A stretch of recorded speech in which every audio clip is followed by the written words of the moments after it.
તમને લુખ્ખાઓ હેરાન કરે છે તો ડરવાની જરૂર નથી, બસ ફોન કરો એટલે પોલીસ હાજર, પછી લુખ્ખાઓની ખેર નહીં. આવું અમે નથી કહેતા તો કોણ કહે છે? ચલો બતાવી દઈએ. આ બેનને કાલે બબાલ કરેલી હતી, એના આરોપીઓ છે. આ જાગૃત નાગરિકે ફરિયાદ કરી એ બાબતે તુરત જ કાર્યવાહી કરેલ છે. આવા કોઈ લુખાઓથી ડરવાની જરૂર નથી.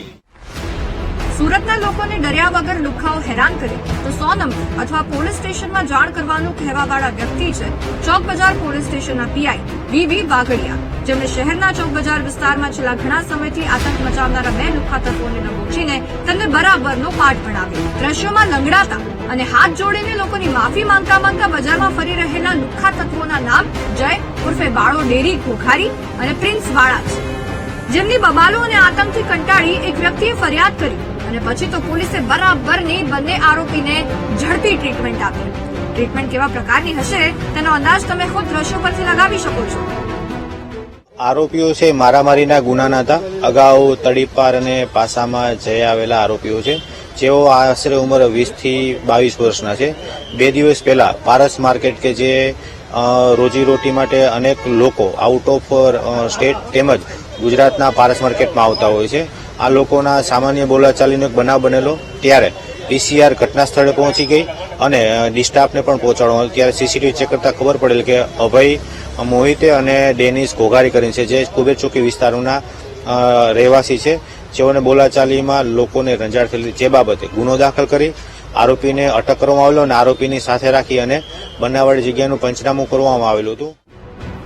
સુરત પોલીસ આવા લુખ્ખા તત્વોને છેલ્લા ઘણા સમયથી કહેતી આવે છે કે કાયદામાં રહેશો તો ફાયદામાં રહેશો, અને છેલ્લા 1 મહિનામાં સુરત પોલીસ આવા લુખ્ખાઓના અનેક સરઘસ પણ કાઢી ચૂકી છે, જેથી હવે એક વાત તો સ્પષ્ટ છે કે સુરતમાં લુખ્ખાઓની લુખ્ખાગીરી નહીં ચાલે.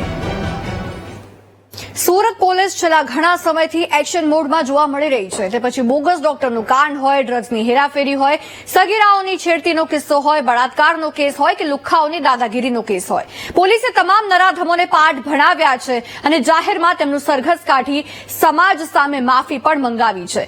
જોકે હવે પોલીસ આમ જનતાને પણ કહી રહી છે કે આવા લુખ્ખાઓથી ડરો નહીં, અમને જાણ કરો. તેવામાં પોલીસનો આ પ્રયાસ કેટલો કારગત નીવડે છે અને સુરતમાં લુખ્ખાઓ કેટલા સુધરે છે તે જોવું રહ્યું, કારણ કે હાલ પરિસ્થિતિ કેવી છે કે પોલીસ રોજે રોજ સરઘસ કાઢે, આરોપીઓને સજા પણ ફટકારવામાં આવે છે, પરંતુ બીજા જ દિવસે આવી રીતે ગુનો પણ થાય છે. બીજા જ દિવસે જાહેરમાં એક વેપારીને છરીના ઘા પણ ઝીકવામાં આવે છે અસામાજિક તત્વ દ્વારા ગુસ્સામાં આવીને. ત્યારે પોલીસ બિલકુલ કહી રહી છે કે લુખ્ખાઓથી ડરતા નહીં, પોલીસ બિલકુલથી એમ કહી રહી છે કે અમને બોલાવજો, પરંતુ આ અસામાજિક તત્વોનો એટલો આતંક આ સુરતમાં જોવા મળી રહ્યો છે કે જેનાથી એ કહેવું પણ 2 વાર આપણે વિચાર ન કરવો પડે કહેતા પહેલા કે સુરત જે ડાયમંડ સિટી તરીકે ઓળખાય છે, સ્માર્ટ સિટી તરીકે, બ્રિજ સિટી તરીકે ઓળખાય છે, એ ક્રાઇમ સિટી પણ બની રહ્યું છે. અને આ ગુનેગારોને પોલીસનો ડર બેસાડવા માટે આગળ શું પગલાં લેવા જોઈએ એ અંગે પણ પોલીસ વિભાગે જરૂરથી વિચાર કરવો જોઈએ.